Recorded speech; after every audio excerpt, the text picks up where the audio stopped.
Sanders.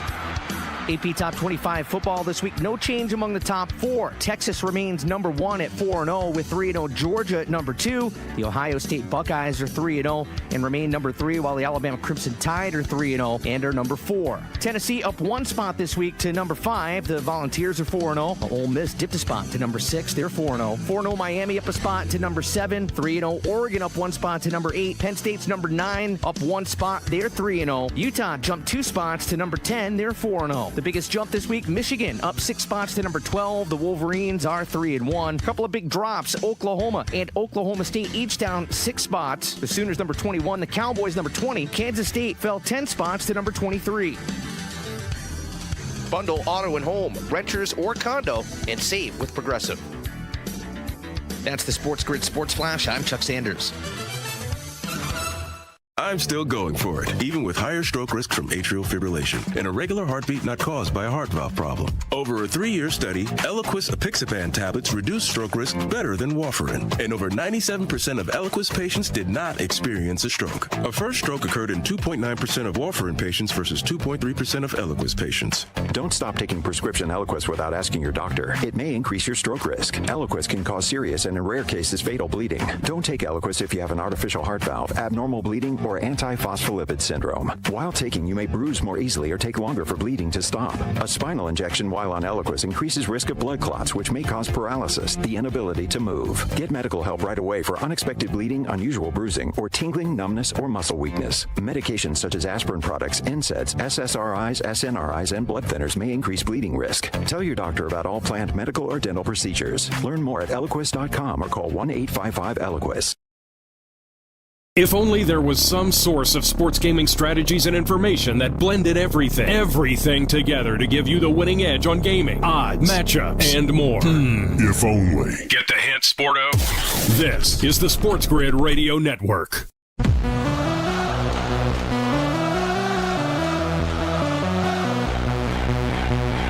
The only place in football where the offense is always on the field is on Moneyline. With the 2 best hosts in radio, Donnie Rightside. If anybody wasn't watching, listen, I don't know what you were doing. And Kevin Walsh.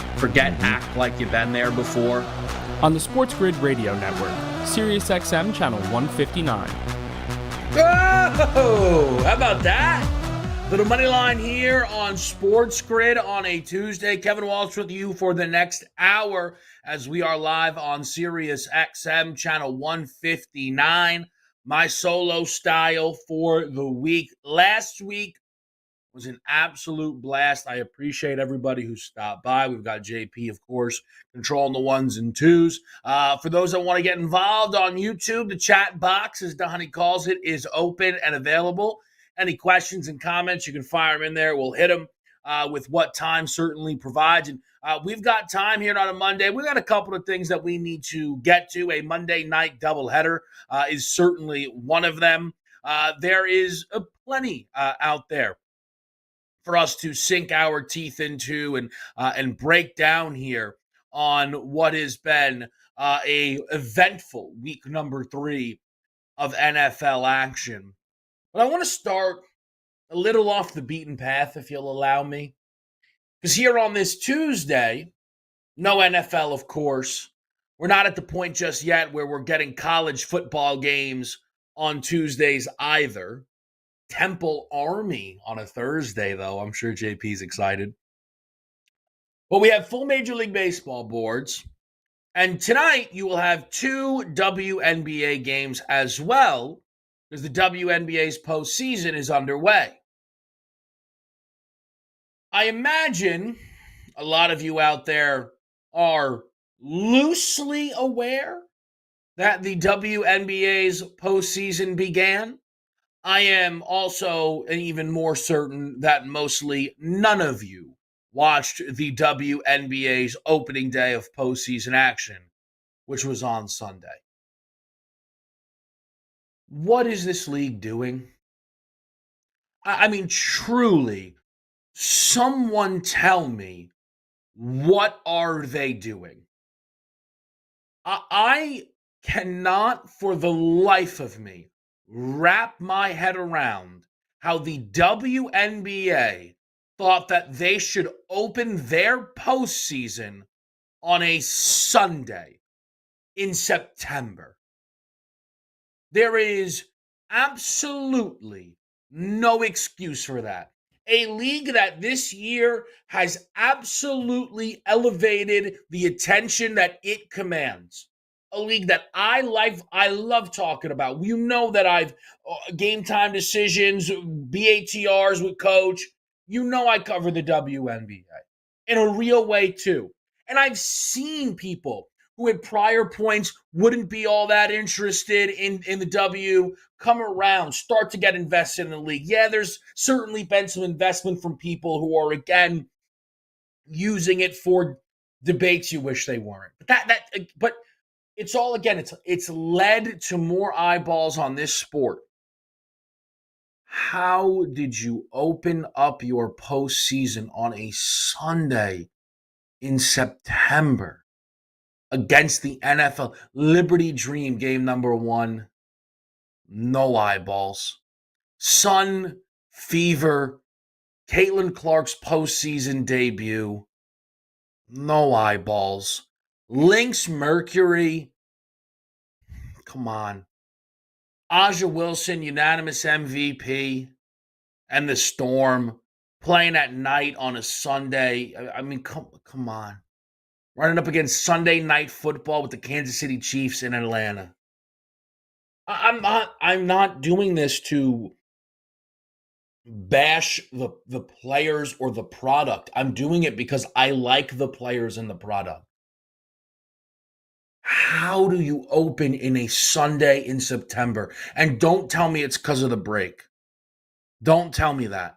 Last year, the playoffs started, I think, 1 week earlier. Come on. It's not like, oh, we're condensed for time. If you do this on a Saturday, I'm not doing this. You want to start your postseason on a weekend, go for the college slate. You cannot go for an NFL Sunday slate. Everybody who runs a league anywhere knows that. Everybody knows it. The NBA doesn't even do primetime basketball until the NFL's done. Like, what are you doing? I mean, college football plans their national championships on a Monday, the second Monday Night Football's over. Obviously, they wouldn't run up against it. I don't know. It's so disappointing. It's so disappointing to see something like that. And I'll tell you, though, because there are changes coming to the WNBA, don't be surprised if the current playoff format is currently in its final season of operating this way. So tonight, the Liberty host the Dream and the Aces host the Storm. And if those teams win tonight, they will complete a simple 2-0 series sweep over their opponents. These are best of 3 series. The reason I don't think that this format sticks is a few of them. But one, if the Liberty or Aces are upset tonight, game 3 of this series is in the lower seeds building. The elimination game cannot be held in the lower seeds building. You cannot do that. That has to change, obviously, and of course. Though I won't crush the W for the format, I imagine for this league, it's a 40-game league, right? If you have 3 5-game series, you're now playing 15 playoff games potentially for a team that wins a for the teams that could make the championship. You're talking about 3/8 of a regular season all of a sudden is the playoffs. That would be very extended all of a sudden, right? I get that, but also maybe there wasn't enough demand in the market for your postseason. And maybe some of your early postseason, right? Where again, the Liberty are 32-8 compared to the Dream's 15-25. But the W's elevation, there will be a lot more demand, I think, and we can now go best of 5, best of 5, best of 5. Which is a change that this simply that you have to have that. You cannot be throwing elimination games in the lower seeds building. I don't think you're going to do best of 3. All the games are in New York right? But also, because just with revenue and things like that, if you're the Dream, you made the playoffs, you don't get a playoff game. You're the Storm, you made the playoffs, you don't get a playoff game. If you're the Fever tomorrow, no playoff game. The Mercury, they're not going to send Tarasi off. Those are the rules this year. I cannot imagine this sticks around. I cannot imagine that this sticks around with the way the W currently is formatted. No matter the changes they find, though, next year, they better not be opening the postseason on a Sunday in September. I mean, that absolutely has to change. Absolutely must. We may circle back to some of these games, put some picks on the board for you. We'll cover that tonight on Game Time Decisions as well. But I just wanted to get that out of the way before I forgot, because it bothered me when I saw it. We're going to reroute, though. We had a doubleheader on a Monday night. And for the Bills, the Jaguars, the Bengals, and the Commanders, there's all kinds of takeaways. There's award favorites, and there's full-on disaster. There's 3-0, there's sneaky surprise sleeper, and then there's 2-0-3 football teams who have already blown the panic button to pieces. We'll break those down for you next. It's Tuesday. It's Moneyline on SportsGrid, Sirius XM, channel 159. Kevin Walsh through Q. We'll be right back here.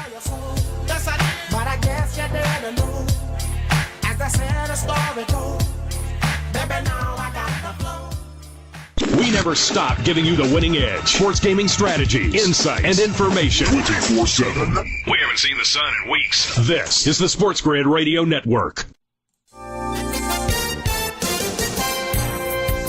Boeing said it made a best and final offer to striking union machinists that includes bigger raises and larger bonuses than a proposed contract that was overwhelmingly rejected. With the SportsGrid News Flash, I'm Trey Westerberg. The company said the offer includes pay raises of 30% over 4 years, up from the rejected 25% raises. The new offer demonstrates Boeing's eagerness to end the strike by about 33,000 machinists that began September 13th. The company introduced rolling furloughs of non-unionized employees last week to cut costs during the strike. California sued ExxonMobil Monday, alleging the oil giant deceived the public for half a century by promising that the plastics it produced would be recycled. Attorney General Rob Bonta's office said that less than 5% of plastic is recycled into another plastic product in the U.S., even though the items are labeled as recyclable. ExxonMobil blamed California for its flawed recycling system.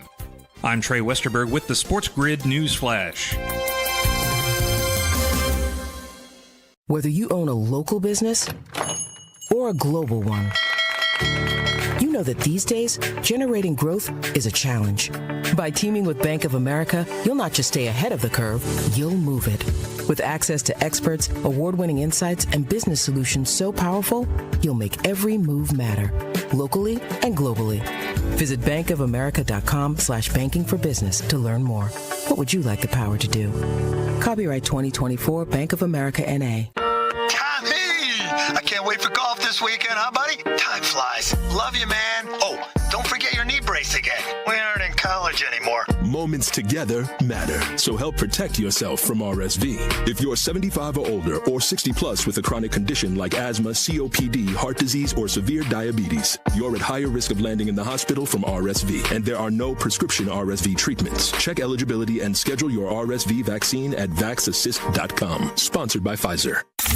We take one thing very seriously: trust. When we say you can depend on us to be your source for gaming, the latest odds, and more, we're not just whistling Dixie. So stay tuned. We won't let you down. This is the SportsGrid Radio Network. All right, back right here, SportsGrid Radio, Sirius XM channel 159. We're here on YouTube as well. Jordan's in there. Of course, JP's in there. Mammoth as well. Mammoth is right. We do have an early Major League Baseball game. As somebody who's holding on to a hope and a prayer that Emmanuel Clase could steal the Cy Young off of Tariq Skubal, I would not mind if Tariq Skubal gave up 1 billion runs in that game in what will be probably his last start. They might throw him against Chicago if it's all on the line. I guess they probably, who's the ones at 35? Yeah, he'll throw against Chicago to close it out. Now, Tariq Schoolwell loses to the Chicago White Sox with a trip to the postseason on the line. We got to go Emmanuel Clase, Cy Young. Paul Skeens also was removed from the Cy Young race too easily. He should finish second to Sale. I'll probably have 200-1 in both the American League and National League Cy Young tickets, and they will each finish second, respectively, in their leagues. Oh, well. It's as good as people who bet Strider and Corbin Burns just losing bets. All right, let's talk NFL. Last night, Monday night doubleheader, myself, Donnie Rightside, Joe Lisi were live. Shout out Lisi, hit a big one last night in the Commanders-Bengals game. So let's start there then, huh? 38-33, Washington absolutely rolls in this football game. Saw a statistic that Jaden Daniels and the Washington Commanders, for the second consecutive game, have scored on every single possession outside of kneel downs, which there's been like 3 of them. Just, end the game at a half type of situations. That's great. That's absolutely incredible, right? And if you are Washington, you are flying high right now because the offense is getting better. And that's what this team's going to need if they're going to hang. The defense is not good. It's not good. Don't make any bones about it, okay? Tampa Bay lit them up for 37. The Giants are terrible. Didn't bring a kicker. Could have won that football game. They scored 18. Cincinnati still got to 33. And I didn't think they played their cleanest football game that we've seen. A missed field goal from Evan McPherson, played a factor as well. We talk about Washington scoring on all their drives in the second half. What Washington really did a nice job of was controlling the clock. Cincinnati scored touchdowns on every single one of their second half drives. There were no punts in that football game last night in Cincinnati. So for the Washington Commanders, big picture as a team, that defense is not good enough for them to be a legitimate contender in my eyes. They're going to need a lot of help to steal the NFC East that I don't think they're going to get. But if they get some help at the back end of the NFC playoff picture, could they crash in? Maybe. If they make the playoffs, though, Jaden Daniels will win Offensive Rookie of the Year. That very much so is the case. He's currently the favorite. He should be the favorite. Of the rookie quarterbacks, he's certainly been the best of the bunch. I think Malik Neighbors would probably hold up an argument that he has been better than Jaden Daniels head-to-head. Quarterback's going to get the nod. Plus a quarterback who in prime time just went into Cincinnati and won that football game by hanging 38. By outdueling Joe Burrow? Could you say that?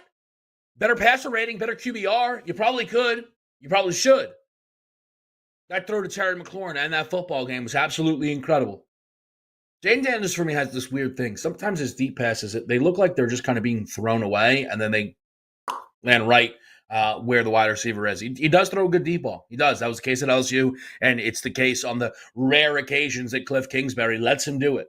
Or, he missed a few things last night, but he obviously had chances. So for Washington, the Jaden Daniels stuff is absolutely incredible. And by the way, the Commanders are, depending on when you got numbers, because they were tight in games 1 and 2 in terms of what the pregame numbers were, 3-0 to the team total. Yesterday, and I don't say this, to be braggadocious, but whatever it was for me yesterday, bet-wise, things were clicking pre-game, right? Had 5 wagers, went 4-1, but let's remove the touchdown scores. I put those in a different category. I had a Commanders team total, I had a Chase Brown rushing yards prop, and a Josh Allen passing yards prop. All came in the first half. So yesterday, something for me was clicking, which is a great feeling. But yeah, we kind of go week to week, right? And the Josh situation was a unique one. It was a kind of a bounce back thing. And the Chase Brown situation was a buy low, target the opponent type of thing, right? The Commanders team total did factor in that their offense had been consistently putting points up on the board. They had, I believe, scored on 9 of 10 possessions entering the game against Cincinnati, dating back to the game against Tampa Bay, removing kneel downs. 1, 2, 3, 4, 5, 6 more possessions. That's 15 of the last 16 times they've had the football, excluding kneel downs. Washington scored. So, again, what I'm trying to say to you is the Chase Brown bet, the Josh Allen bets, right? That, and again, they came through, they smashed. Spot specific. The Commanders team total was me buying low on an offense and fading the Cincinnati defense. Now, the Cincinnati defense isn't going to be what they are up against next week. It's going to be the Arizona defense. Okay, that's targetable defense. Are we still buying low on the Commanders? Well, they're a 3.5-point dog with a total of 50.5. Team totals 23.5. That's your new high. That is your new high for the Washington Commanders. If they get through that number, if they hang 24 in the desert next week, 28 points, you're now all of a sudden talking about one of the most dynamic offenses in football that is going to be giving you consistent cash on a week-to-week basis. The Commanders have been a play on for people. It certainly were last night, and it worked out in a major way. Cincinnati has been a fade for people. It's worked out. An 0-3 Bengals team. We'll talk about what that means next, right here on SportsGrid.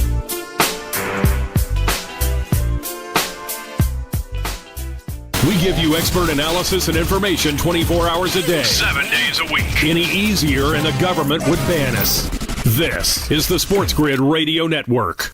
The SportsGrid Radio Network presents This Date in Sports History. In 1969, the New York Mets clinch the NL East pennant. Ground ball hit the shortstop. Harrelson to White. There's one. First base double play.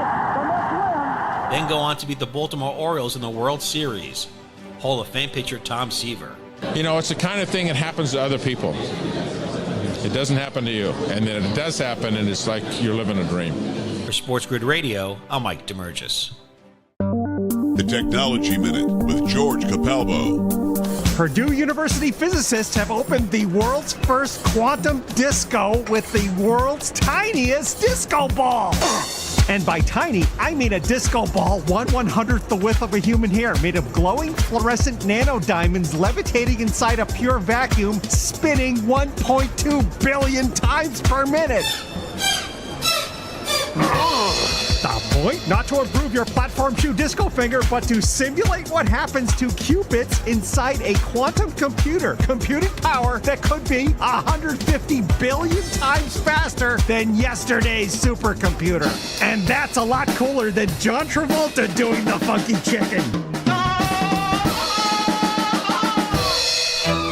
Follow me at Chicapalbo on X and stay tuned to the Technology Minute for more cool stuff like this. The early line. I thought they would look better on offense, but now that you're like, okay, Worthy doesn't look like he's going to be a participant, and Travis Kelce, he's not even a part-time player on this offense. If Carson Steele in the backfield is the running back, Rashee Rice is your only viable threat, and here they are 3-0, and I just laugh and go, that's just because of Patrick Mahomes. It's just what he does. It doesn't matter the opponent, they will find a way to win. It's the early line with Ben Stevens and Donnie Rightside. Weekdays, 8 a.m. Eastern, 5 Pacific on the SportsGrid Radio Network. There's knowing how to place a bet. And then there's knowing why to place a bet. We're that last part. It takes insight, strategy, and expert analysis. But we just call it the winning edge. Keep it here. This is the SportsGrid Radio Network. All right, we're back with you right here at SportsGrid, baby. Cincinnati Bengals are 0-3. I had beats this team preseason. We're entering into the year when the AFC North. There's aspects of that wager that have played out how I needed them to play out. What do I mean? I think Cleveland's terrible. Really, really low on Cincinnati. Cleveland coming into the year. Ravens are 1-2, right? Tough schedule, tricky start, right? And they're sitting there at 1-2. I know people could easily say, they could be 3-0, but they're 1-2. And yes, the Steelers are 3-0, But Cincinnati opens the season hosting New England and Washington. We know they hang with Kansas City. I mean, if they're going to be, if they're either going to be 3-0 or 0-3, they're definitely going to be 3-0. Now they're 0-3. They are 0-3. The Cincinnati Bengals have squandered so much, it's unimaginable. If you had to rank the worst losses through 3 weeks of football, your top 5, Cincinnati might have 3 of them. The Patriots are terrible. They are a terrible, terrible team. We saw that in prime time on a Thursday. Cincinnati loses that game. The Bengals had the Chiefs absolutely dead to rights. Dead to rights. No other way to describe it. They were up in that football game with the rock. Around 3 minutes left. It was a 1st and 10 at their 38. Another first down could have iced it. Okay, fine. You had him 4th and 16. 48 seconds. They lose that football game. 0-2. 0-2. All right, well, we're home against Washington. We're 7.5-point. Boom, no, punch in the mouth. Defense is really bad. And that's my biggest issue with what I did in placing that wager. Even if I would have said, hey, I think Cincinnati wins the division, right? I wasn't buying the Bengals' big picture. They were not my AFC outright future. Place that on Miami, which is not much better, but that's injuries and things like that. Their defense for me was one of the 5 worst in the conference in Cincinnati. And I looked past that. And I shouldn't have looked past that. Next week, Cincinnati's in Carolina. Guess what? It's the same story as their week 1 and week 3 matchups. Should be a win. Then they are going to host Baltimore. At home, probably a favorite. Should be a win. They'll go to the Giants. They're better than the Giants. Should be a win. They'll go to Cleveland. The Browns are bad. It should be a win. Cincinnati is going to be favored in their next 4 football games. And maybe in bounce-back Burrow fashion, they'll win them all. Maybe they'll win them all. If they lose one of them through 7 weeks, they'll be under 500. Now, I understand if they're 3-4, it would feel fantastic. I understand that would feel great if they were 3-4 because they're 0-3. But look at those 7 games and tell me that Cincinnati should be opening the year 3-4. They should not. Of course not. You will notice, though, the Cincinnati props or futures have not bottomed out. Make playoff prices. Because we're going to do Jacksonville and Buffalo in a minute. The Jaguars to make the playoffs are plus 320.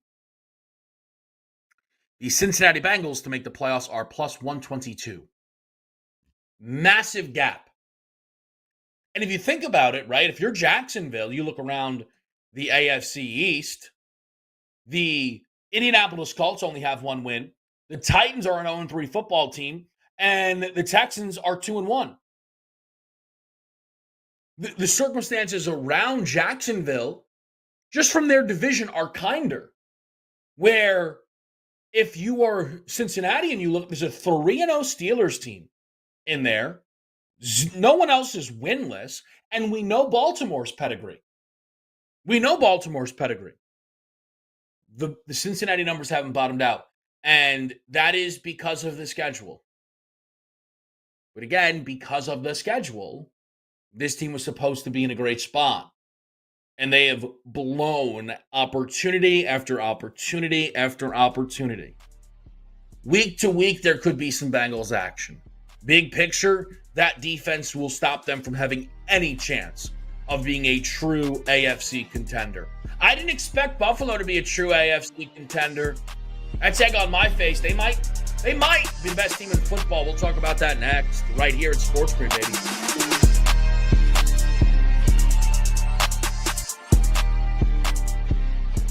Your wife called. We told her you were getting the winning edge. And can't be disturbed.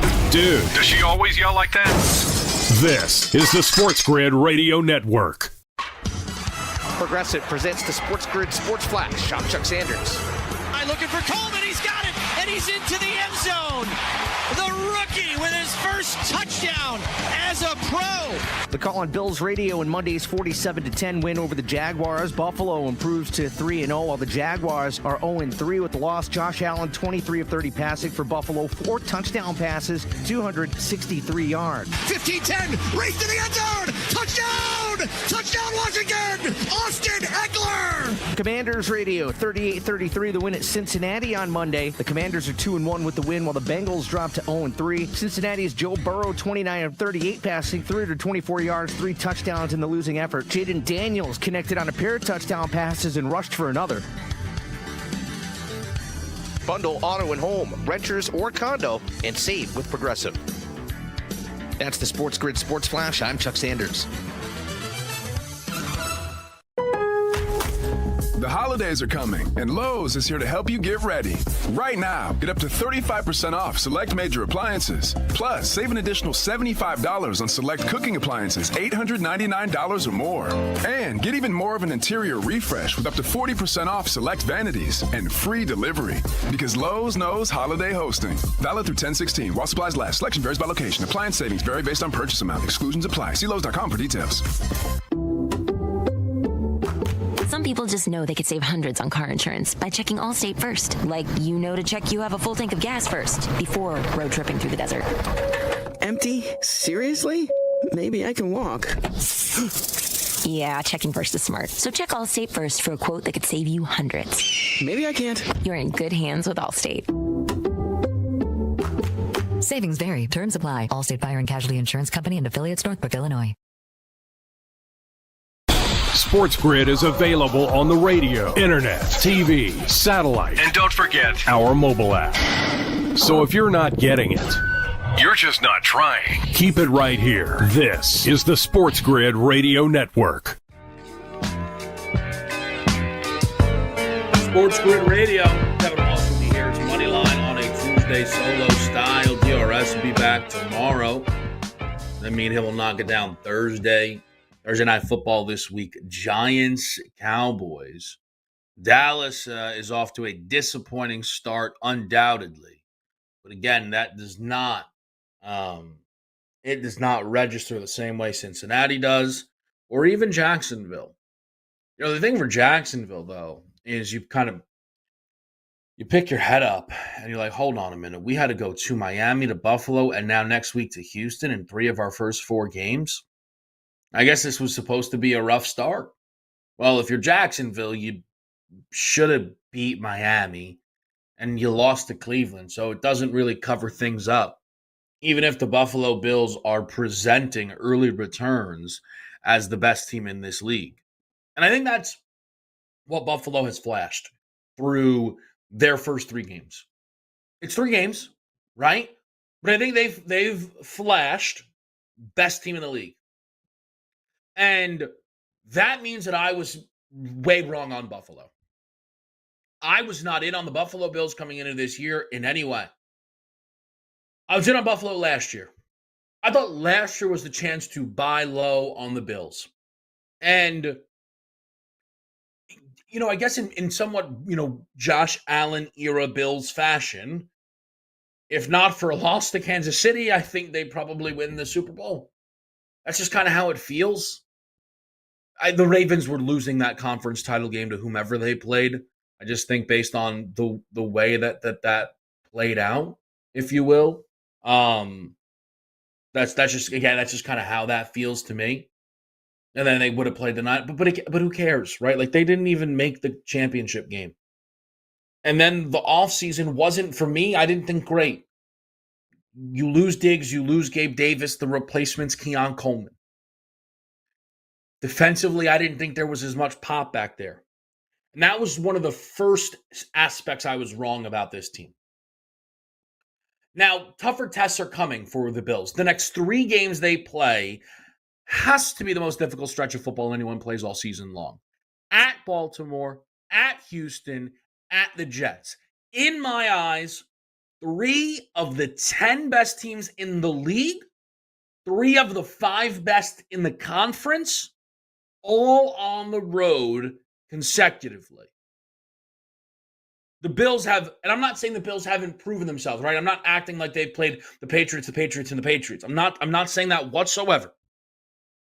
But my goodness, do they have tough tests on their way. They are very likely going to be dogs in their next 3 football games in Buffalo. But the defense has stepped up, and that is where Sean McDermott gets a lot of credit for me. That's one aspect that I did not give this team enough credit. The other is seemingly Josh Allen, who I would have told you preseason was the second best quarterback in the NFL. Certainly, I would have had him inside my top 5, right? I would have definitely had him in my top 5. The issue, though, that I have with Josh has been the turnovers. And turnovers happen, right? Pat Mahomes keeps turning the football over. Turnovers happen. But Josh Allen's turnovers have an inevitability to them.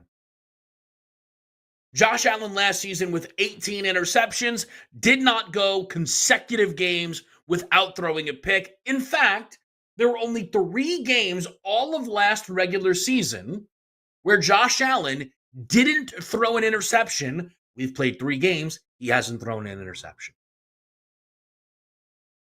I am not, I don't know if Josh is just getting better, but there is a level of quarterback play that he has tapped into that is getting him up another level. Where, look, I think Mahomes, just with all the winning, should be in his own kind of category, even if he drove me nuts beyond belief on Sunday night with the knees. But Josh, again, early returns are suggesting he belongs in his own category, right? I mean, just tier 1, tier 2, let's get the rest of the guys in here. If Josh stops turning the football over, I'm not saying he's going to have an interception this season. I'm not saying that. Josh Allen's interceptions, though, last 3 years, 15, 14, 18. But back in 2019, it was a 9-pick year. 2020 even, it was a 10 interception year. Is it possible that Josh Allen this season can go underneath 10 interceptions? That's a huge swing. Because total touchdowns, he's going to always be at the top of this league. He's got 9 so far through 3 games. Averaging 3 through 3. I mean, that is absolutely incredible. He's not turning the ball over. Look, here's a story on Josh in the MVP market, because I was talking a lot about this last night on the broadcast. If you were with us, he should be the favorite. He isn't the favorite. And, well, he's a co-favorite. He's a co-favorite on FanDuel. And on DraftKings, he is the favorite. So with that, then, I don't need to run to his numbers. If the season ended today, Josh, to me, might win MVP unanimously. Okay? But the MVP award still is so record-based. I'm not betting Josh Allen at plus 250 or plus 200 to win league MVP when that feels like it could very well be a bet on them to have the number 1 seed in the AFC, which is plus 280. Or I would need to find something for this team to have the best record in football, or be the last unbeaten team, which is 5-1. Those are the things that are still, from what we've seen in recent years, really dictate how that award is handed out. That's what we've seen. And that's why I'm not running to the Josh number. I'm not. He's deserving. The books have put it where it belongs, but there's no value now for me in the Josh Allen MVP number. Big picture, I give the Bills a lot of credit. I'll sneak this in here, though, because I think, we all have our preseason expectations, and through 3 games, I've shifted things, right? I'm not saying that I think I'm singing Buffalo's praises. I think the Jets are in the market being discounted too early in the East.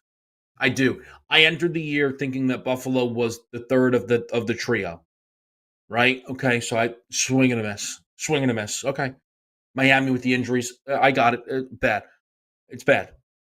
I still do like what the Jets are bringing to the table. I do.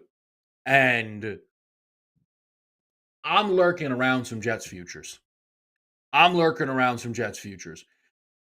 Comparatively, next 3 games, right? Let's do a little comparison, shall we? The Jets host Denver laying a touch compared to Buffalo, who's going to go to Baltimore. Next week, Jets are in London, neutral, Minnesota. I know they look good. Would you rather play Minnesota in London or go to Houston and play the Texans? Okay.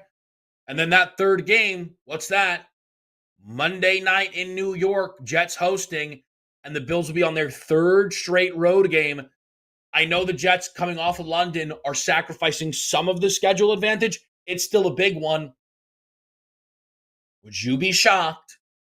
Would you be shocked if you picked your head up through 6 weeks, all of a sudden, it's a 5-1 Jets, 4-2 Buffalo, and the first meeting went to New York? Wouldn't shock me one bit. Those Jets futures have me interested. I'll tell you right now, they do.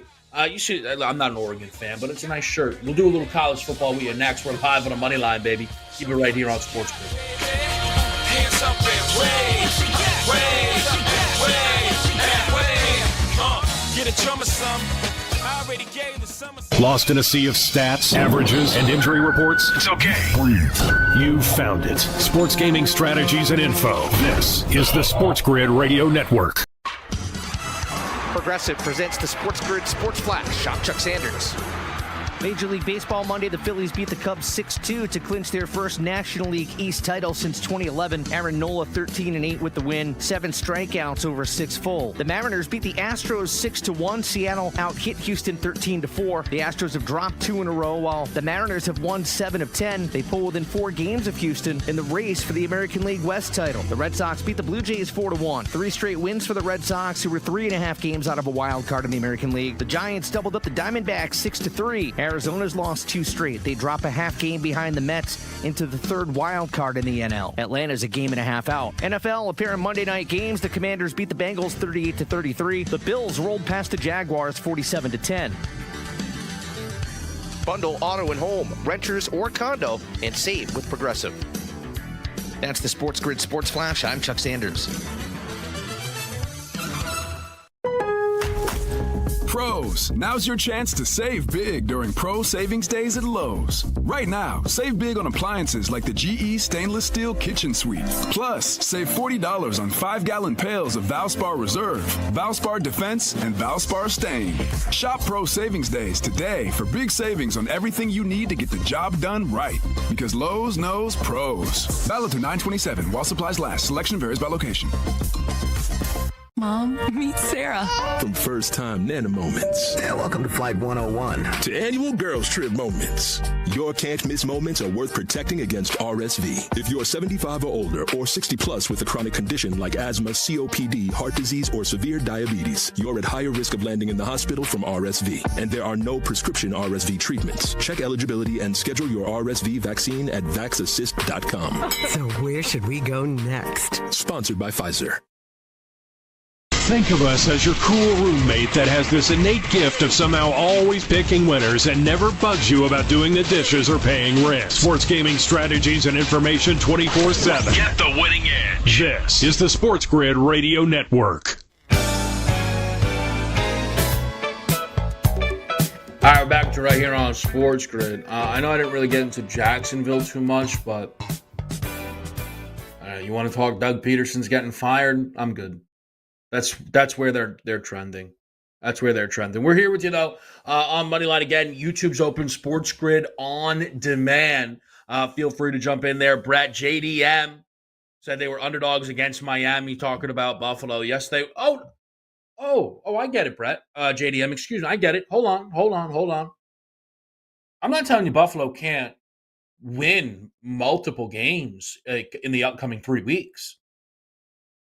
But the numbers are my point is, with the schedule that's coming for them, the Buffalo Bills through 3 weeks are the best team in the league and are likely about to be underdogs in the next 3 games they play. That's noteworthy. That's noteworthy. You might like them on a Sunday night in Baltimore.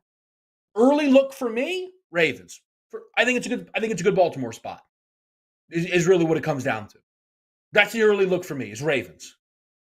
The game in Houston, I don't know. We'll see how some things go, right?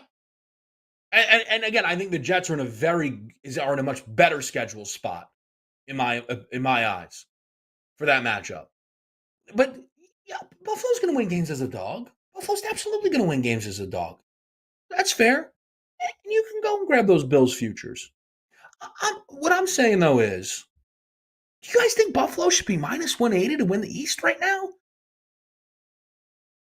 Considering that where they were preseason, considering that the Jets have been favorites, the Bills are minus 180. The Texans are minus 195.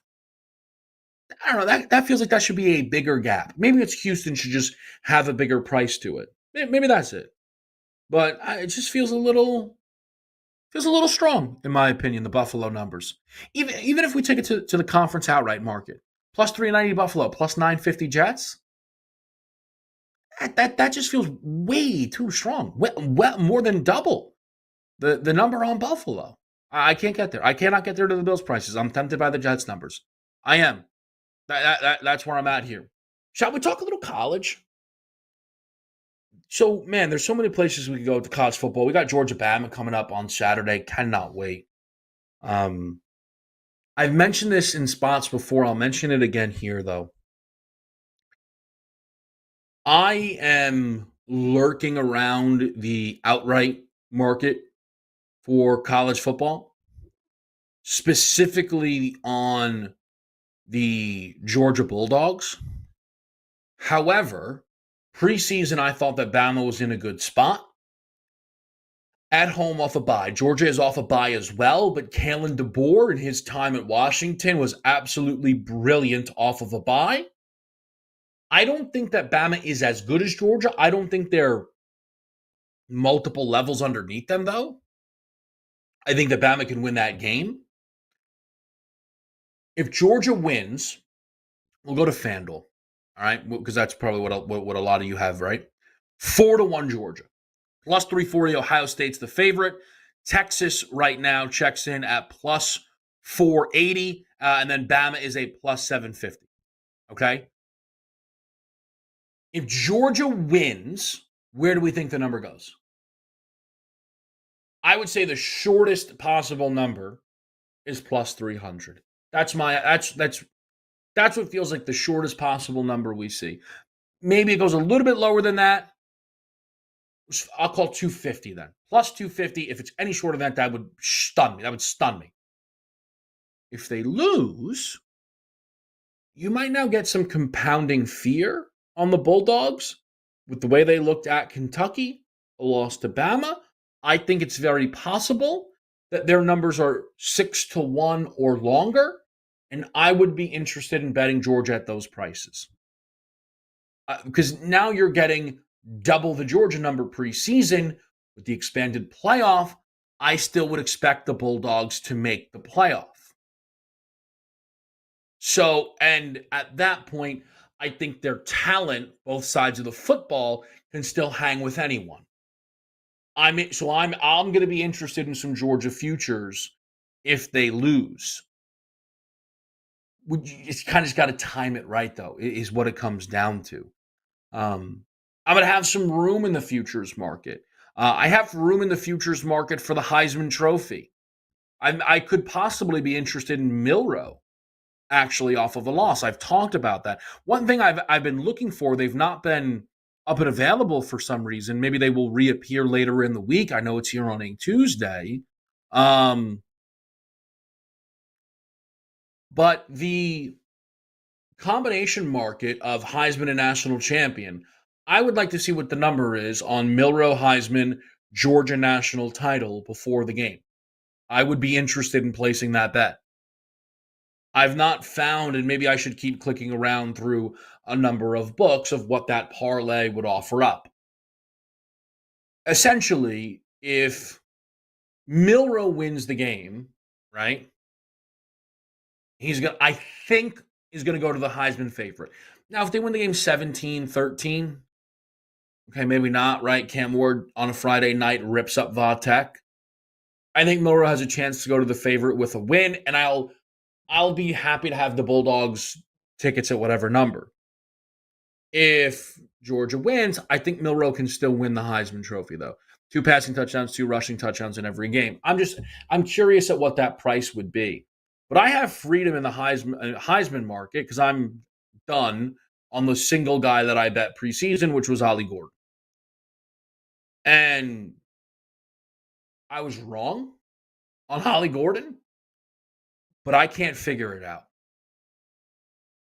I cannot figure out what happened to what was last season, very likely the best running back in college football,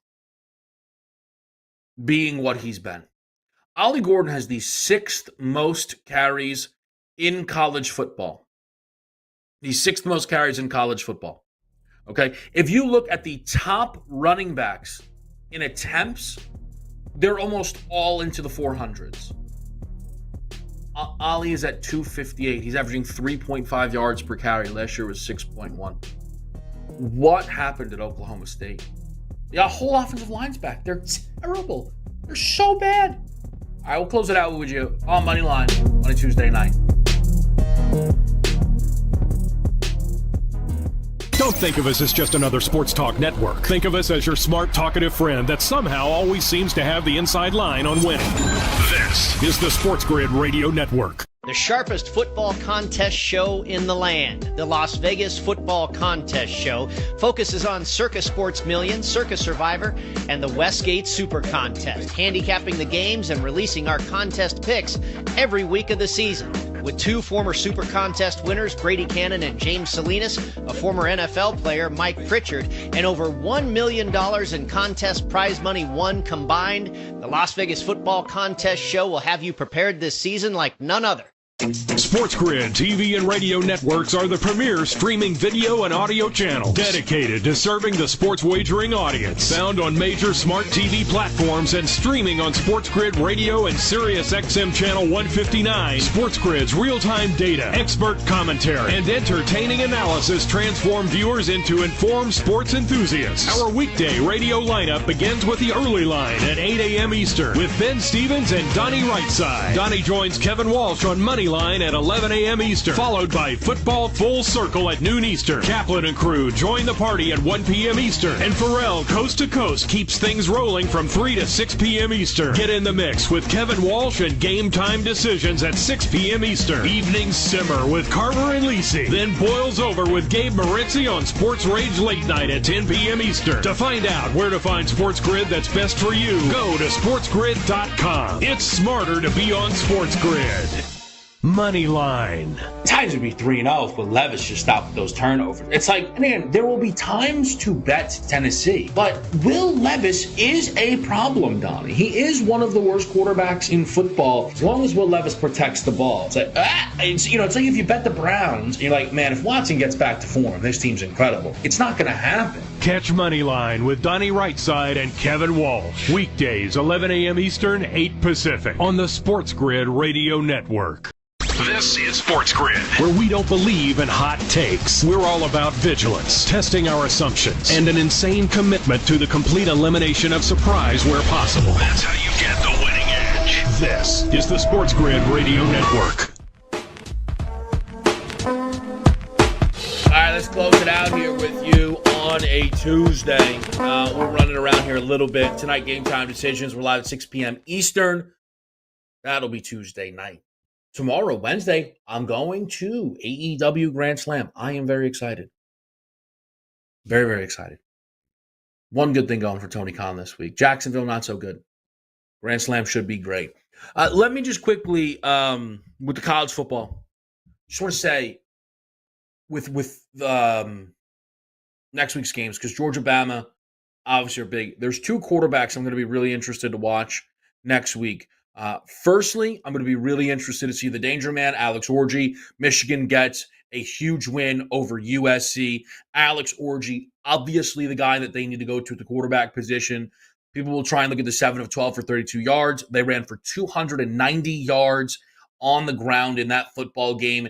It is more helpful and effective when you have a mobile quarterback, which is what Alex Orji is. It is not like Davis Warrant is some prolific passer. Michigan makes the right move. What does that look like against Minnesota now this week here? What we've seen from the Trojans is I think they have a good defense. Can Michigan now up against Minnesota, a team who's projected to have a good defense in their own right, can Michigan continuously get it going on the ground, and can Orji find some potential, shots down the field, though, some not trickery, right, but some heavy play action that can get guys in space. The other is, now this more an assumption, what does Arch Manning look like in the game against Mississippi State? First of all, what a crazy number. Texas is laying 38.5 points to an SEC team, and it's not Vanderbilt. The Mississippi State season is exploding beyond belief.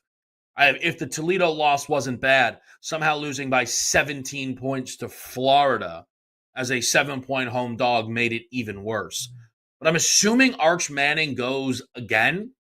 Arch Manning, and it kind of, it's almost ironic, his worst performance so far came in his lone start. The efficiency in playing the backups against Colorado State was obvious. UTSA still had starters in, and he lit that game up. But against UL Monroe, 52% completion percentage, multiple interceptions, no mobility. That, though, could be potentially situational, where Sark's like, listen, don't need that. You might be playing next week. Please no. But I wondered and posed the question, would Arch Manning hold on to his job as the quarterback for Texas if he kept rolling? Through, albeit a small sample size, before the UL Monroe game, Arch had looked as good, if not better, than Quinn Ewers. It's not apples to apples. He didn't play in the game against Michigan. I get it. But the pedigree that Arch Manning has, if he would have lit up UL Monroe, 300 first-half passing yards, 4 or 5 passing touchdowns, and then goes up against Mississippi State, and it's just more clean, perfect, destroying football, I think Arch could have potentially held on to the job. Now, with the multiple picks against Monroe, I don't think there's any way he keeps the job, assuming Quinn is healthy. After Miss State, it's a bye week, and then it's the Red River rivalry as they play Oklahoma. I don't think that he's going to keep the job. So what I'm interested to see is Arch forcing it. Does Arch do anything outside of structure where he's trying to go above his head and keep the job? It's just going to be really interesting. Again, 38.5 points to lay in an SEC game against, this is the SEC debut for Texas. Looks way different than Oklahoma's, who were catching a touchdown in their own building. Texas lays 38.5 at home against Miss State.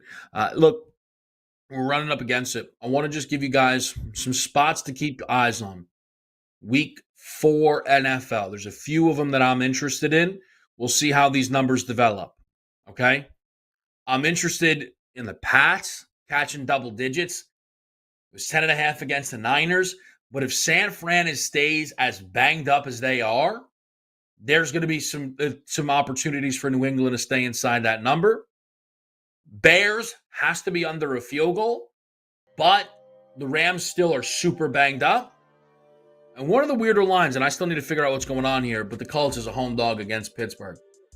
3-0 Steelers all of a sudden get that kind of respect. I'm not sure I can get there. Also curious if Jacksonville gets the +7 somehow in that game against the Houston Texans. That'll do it for Moneyline Solo Style. Kevin Walsh up next. It is football full circle. I'll see you tonight on Game Time Decisions.